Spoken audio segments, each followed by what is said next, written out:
Hi, it's John here, and today I'm going to do something a little bit different. I'm not going to have a guitar in my hands. I'm actually going to be showing you a piece of software that's become really, really important to me. So today I'm talking about Sonarworks SoundID Reference for headphones. So I've got the website up for Sonarworks SoundID, and what this is, as it says here, is a standalone app and a DAW plugin that calibrates speakers and headphones to deliver an accurate studio reference sound. Now in my case, I only have the SoundID Headphones plugin or standalone app because that's what I need. I do almost all of my mixing through headphones. Now most headphones are EQ'd so that you've got enhanced bass response and enhanced treble response. That's to make these headphones sound better than if they were just a flat response. And people will think that they're a better pair of headphones if they've got more bass. Now that goes against the whole point. You actually want to deliver something that sounds good on different devices. So AirPods versus, say, Beats headphones versus a TV versus a desktop computer, for instance. Now, the headphones I use are the Audio-Technica ATH M40X, and as you can see, they say they are professional monitor headphones.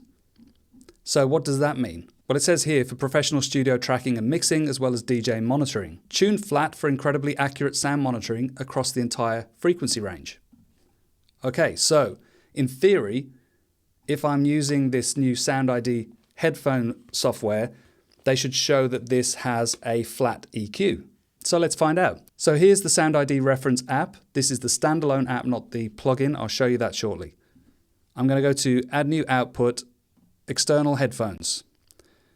I'm going to skip this test signal and I'm going to add my output.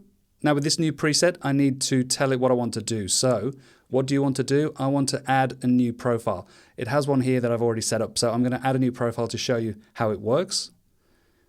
Now here you can see all the list of manufacturers for different pairs of headphones. Mine are the Audio-Technica. Click on that. And then I find the appropriate model, ATH M40X. Yes, that's correct. Click on Yes, Continue. And now you can see this is the frequency response of my headphones. You can see there's a little bit of a bass hump, a little bit of a dip in the mids there, and then some crazy stuff going on with the highs, the treble here.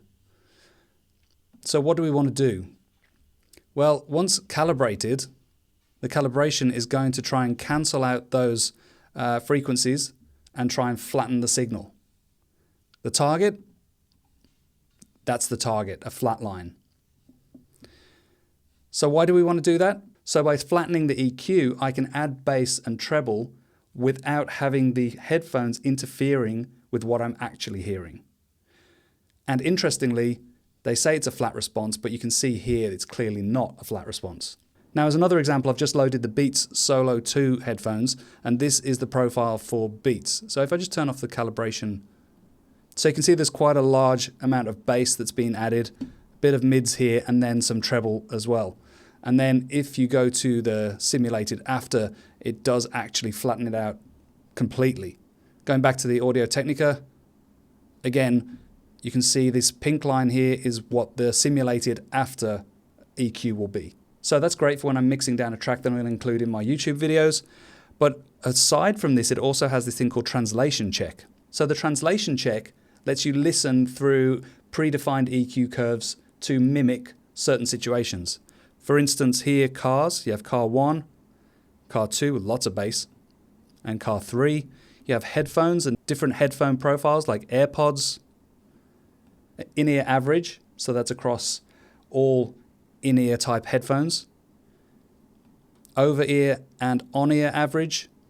You can go to laptops and see what a MacBook Air 13-inch would sound like against a MacBook Professional 15-inch.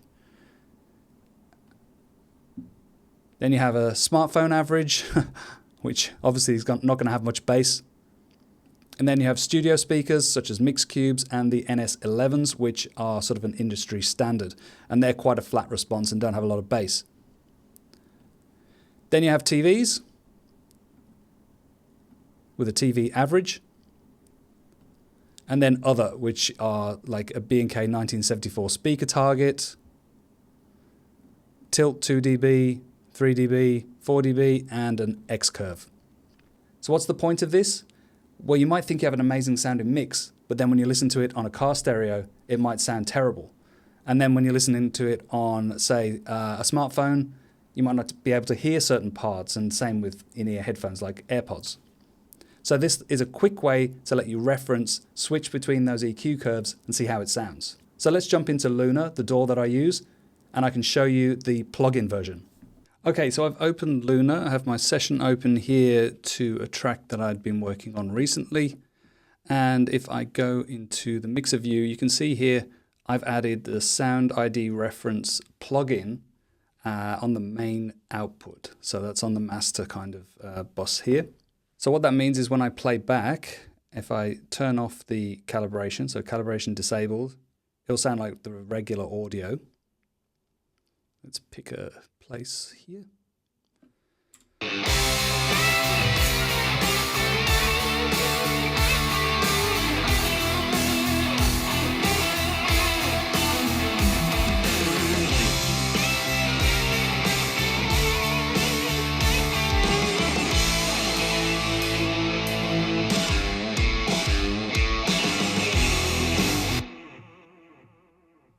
So you can hear then the difference when I turn the calibration on when it goes to the flat target. So that's taking out all the extra bass and a little bit of the dip here and all the stuff that my headphones are putting in that sort of falsifies some of that information. I then get to hear back as a flat EQ. Now obviously when I'm outputting it for you to hear, you wouldn't normally be doing that through your speakers. So you're sort of hearing what I'm hearing through my headphones, if that makes sense. So let's turn the before on. Now you can see the before was this purple curve here. The calibration is the sort of opposite. Target is flat, and you can almost see that. I have to turn the target off. You can see that it's sort of getting there. So, in fact, that's very flat. That's quite impressive. So let's hear that again. Take the same excerpt here. I'll turn the calibration off. That's with the extra bass. That's the flat EQ.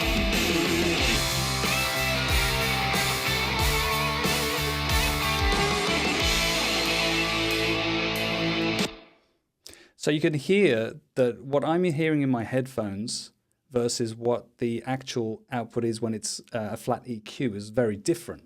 So I'm being lied to by these headphones, and it's making me reduce the amount of bass and reduce the amount of top end that I'm putting into the mix. Whereas when I hear it with this flat, I can hear that I actually want to do what my headphones are doing with a flat EQ. I want to add a bit more bass, I want to add a bit more top end, and maybe take a little dip out of the mid-range. So this actually tells me almost how to mix it. So now I'm going to play back using the translation check. When I enable it, it will go to car 2, which is what I would imagine is quite a normal kind of car sound system. And then I'll move through some of the headphones and the studio speakers. So to start with, calibration off, press play.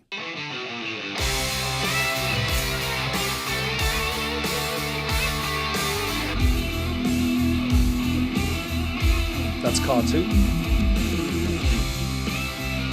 AirPods. In-ear average. Over-ear and on-ear average.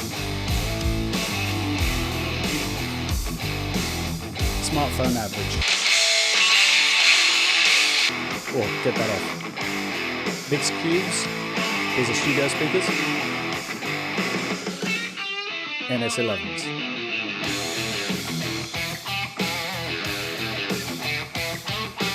Off.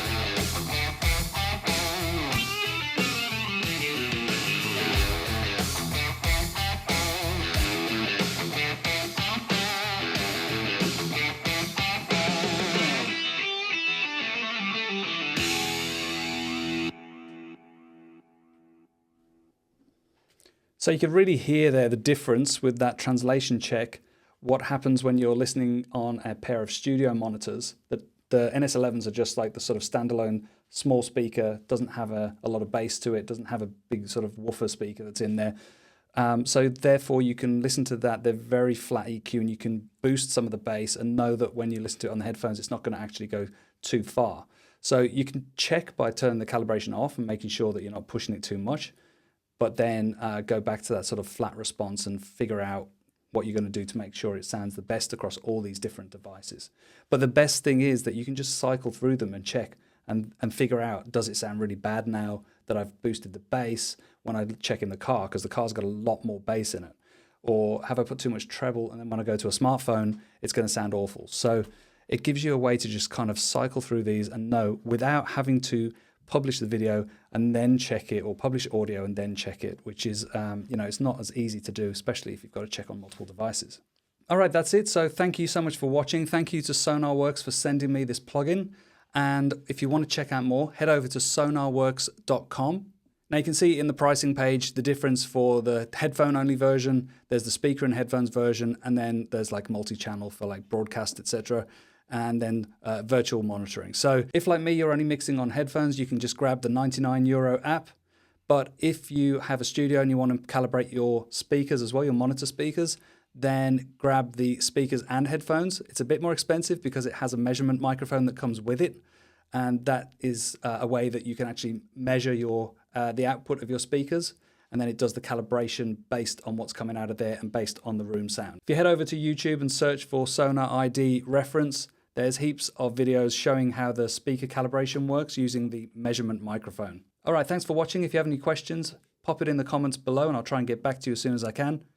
And don't forget to subscribe to my new newsletter that comes out every week. Look in the description for the link.